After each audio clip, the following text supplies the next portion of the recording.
And, there was a moment where I was playing defense against Cade, and he went to the hole, and I got elbowed in the face, like the first possession. Flagrant elbow. So that was, a welcome to NBA moment. What's up, Piston fans? It's your boy, Flagrant Elbow, back with another one. I'd like to thank everybody for tuning in. Got some good information I wanted to share based on an article that I'm sure you all will appreciate. I'm sure you all will. It's by James Edwards III, beat writer for the Pistons for The Athletic. And this article is right on time, right on point. And you think about the article, expresses a lot of good points, especially with the emergence of this team here lately. Before, we were getting beat by double digits, dragged all over the court.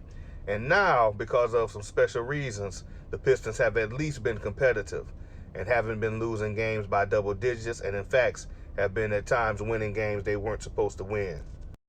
So this article is an excellent article. Touches on some main points that I'm sure you'll appreciate as to some of the reasons why for this late emergence of these Detroit Pistons, especially with all the injuries we've been dealing with. Like to thank everybody for subscribing. If this is your first time checking out the channel with a video, hit the subscribe button. It takes a second to do. It helps out the channel. Hit the like button. Helps out the algorithm for to get likes. And like to have, let's make this goal a goal of 25 likes. That helps out the algorithm, and that way the video can be shown to more people. So if you like Detroit Piston content and you're a Pistons fan, then hit the like, hit the subscribe button, and get on this journey with your boy Flagrant Elbow, and leave a comment as to how you feel about this video or some players that you like and appreciate as well. So once again, thank you for 631 subscribers. Oh yeah, and don't forget the merch link in the description. With that being said, let's go ahead and get into this video.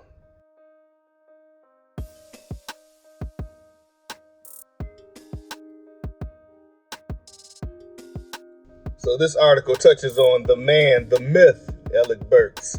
And it's a lot of good points brought out here in this article. Once again by James Edwards III, beat writer of the Pistons for The Athletic. And you just think, man, Alec Burks, since he's been here, he was somebody that I was rooting for big time, especially, when we acquired him. Just from watching him the last few seasons as a Knicks destroy us each time we played. He was just instant buckets, man. So to see him come in and join the Pistons, and I was worried at first because we didn't hear many comments made by him about joining the team. But he seems to be happy here. And we definitely, as Piston fans, and no doubt the staff and the team, are happy to have him here as well.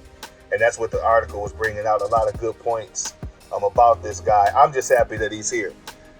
So just wanted to share with you what's going on with this article about him. And some of the things that were noted about him is that he is kind of quiet, at least with the media. Corey Joseph says that he's talkative with the other guys, but just not with the media.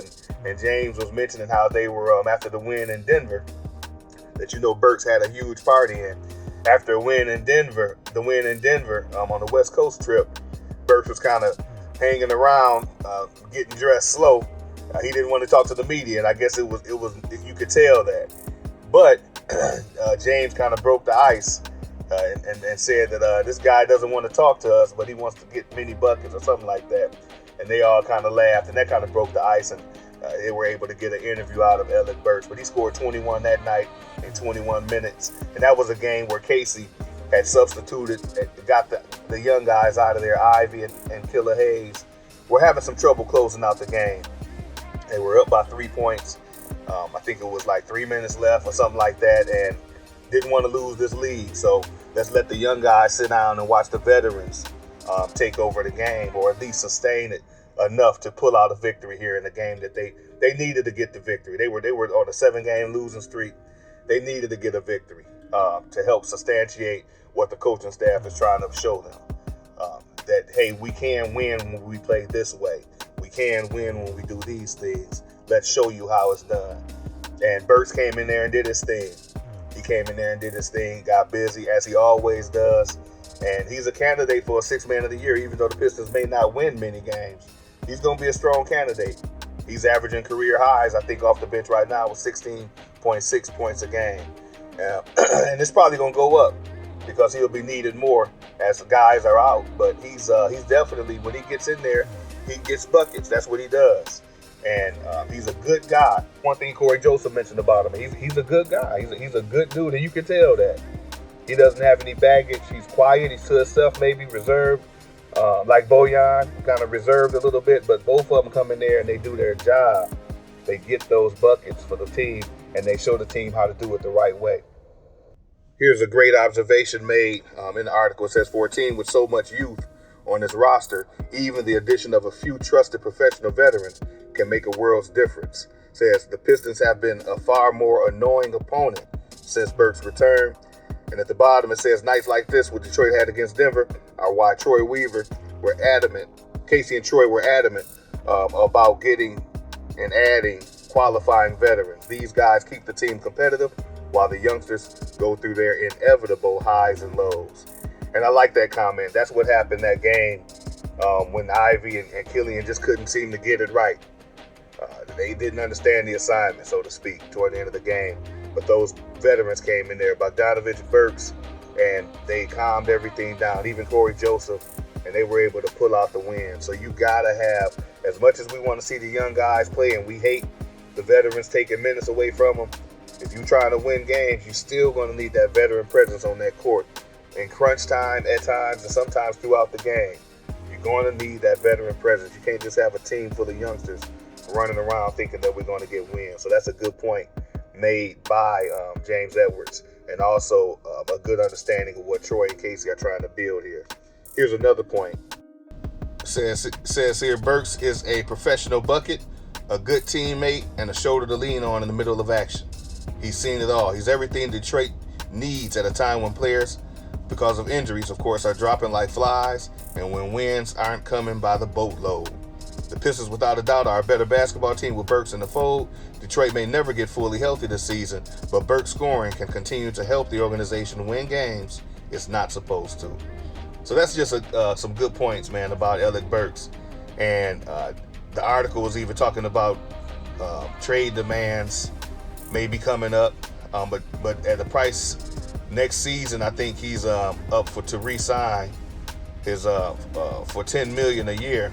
And I mean, for a guy like that, where you know what he's going to bring, you may just keep him. Hopefully he wants to stay here and help the team continue to rebuild. But like the article said, the Pistons are looking to turn the corner next season. They're looking to turn the corner for the better, and be competitive and be contender worthy, especially worthy of getting in the playoffs at least. So you may want to keep Burks, you may want to keep Bogdanovich, especially if the right price isn't coming. And I know teams may say, man, he's just looking for $10 million his contract, but still, right now he's everything we need, everything the Pistons need right now. So you may want to just keep him and Bojan too. You may just want to keep him, and hopefully they would like to stay here. They see what's being built and they want to stay here. So this season may be all but lost with all the injuries and what's going on. We may be looking for another lottery pick in a loaded draft. So it may be a good thing to just ride this season out. But when it's time to re-sign and retool, you may want to keep Bojan Bogdanovich, you may want to keep Alec Burks, unless the price is a price or offer we can't refuse. So just wanted to share that. Once again, this article comes from James Edwards III, beat writer for the Pistons with The Athletic. And that's all I want to share with you guys. Thank you again for tuning in. Hope you enjoyed it. Leave your comments, how you feel about Alec Burks, his play as of late. And let me know what you think about the guy and any other player too in the comments. Thank you for listening. Thanks for 631 subscribers. Everybody, stay safe.